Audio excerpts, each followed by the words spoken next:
Let me show you something very interesting. See this. Born in a very small village in Uttarakhand, then at the age of 18 left house and joined Gorakhnath temple. At the age of 26 became the youngest member of parliament. At the age of 44 became the chief minister of the biggest state in India by population and by scale, and now the longest serving chief minister in UP. So किसी भी इंसान के लिए एक life time में ये सब कुछ अचीव करना पॉसिबल है? एक लाइफ में गांव का घर छोड़ के शहर में घर बनाने में पूरी ज़िंदगी निकल जाती है। तो क्या रीज़न है कि कुछ लोग इतने सक्सेसफुल हो जाते हैं और कुछ लोग बिल्कुल नहीं हो पाते? बचपन से हमें एक प्रिंसिपल सिखाते हैं, द प्रिंसिपल ऑफ कर्मा। कि अच्छा करोगे तो आपके साथ हमेशा अच्छा होगा। Principle of karma is similar to third law of motion, that for every action there is equal and opposite reaction. And but do you think you get success because of that?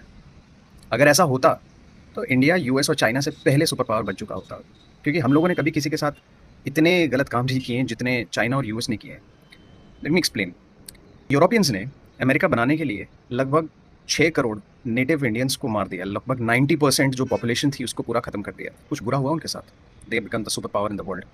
माओ ने द ग्रेट लीप फॉरवर्ड के time पे लगभग 6 crore Chinese famine से मरे, और उसने माओ ने communist party के कैंपेन में सारे चाइनीज को एक फोर्सफुल इंडस्ट्रियल रेवोल्यूशन के थ्रू डाला। इसराइल ने 1948 में नकबा में 7.5 लाख फिलिस्तीनियों को डिस्प्लेस किया, हजारों मारे गए। औरंगजेब ने 8 करोड़ हिंदुओं को मारा, लगभग 300 से ज़्यादा मंदिरों को तोड़ा, बहुत सारे हमारे जितने भी ग्रंथ थे उनको ख़त्म किया गया। एंड मुगल राज्य उस टाइम पे सबसे पावरफुल और सबसे ज़्यादा वेल्दी शासन में से था।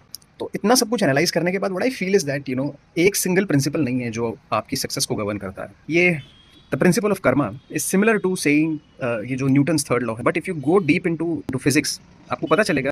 सेकंड लॉ ऑफ थर्मोडायनेमिक्स कहता है कि that the entropy of the whole universe is increasing to the maximum. Entropy मतलब केओसनेस। केओसनेस पूरे यूनिवर्स की सबसे ज़्यादा बढ़ती जा रही है, और सबसे ज़्यादा contribution super massive black holes का है। ओके, बिग बैंग से लेकर अब तक लगभग क्वाड्रिलियन टाइम्स हमारी एंट्रोपी ग्रो हो चुकी है। दैट मीन्स अगर अर्थ इतनी ज़्यादा कंड्यूसिव है, इतनी ज़्यादा स्टेबल प्लैनेट है, बट फिर भी हम लोग एक सुपर पावरफुल सन के चारों तरफ घूमते हैं, हमारा सोलर सिस्टम एक सेंटर के अराउंड घूमता है, और सारी बड़ी बड़ी गैलेक्सीज भी ब्लैक होल्स के चारों तरफ घूमती हैं और उसमें खत्म हो जाती हैं। Not only that you when you do good, the good happens to you, but also you need to be super powerful, और आपको पावर कैप्चर करनी पड़ेगी, तभी जाके आप कुछ बन पाएंगे। आप आज चाहे एक गाँव में बैठे हुए कोई भी इंसान हो, गरीब व्यक्ति हो, या स्ट्रगल कर रहे हो एज एन एंटरप्रेन्योर या अपनी जॉब में, या आप एक मिड लाइफ क्राइसिस से गुजर रहे हो, doesn't matter. Your next move can only change अगर आप ये सोचना शुरू कर दें कि सिर्फ अच्छा करने से अच्छा नहीं होता।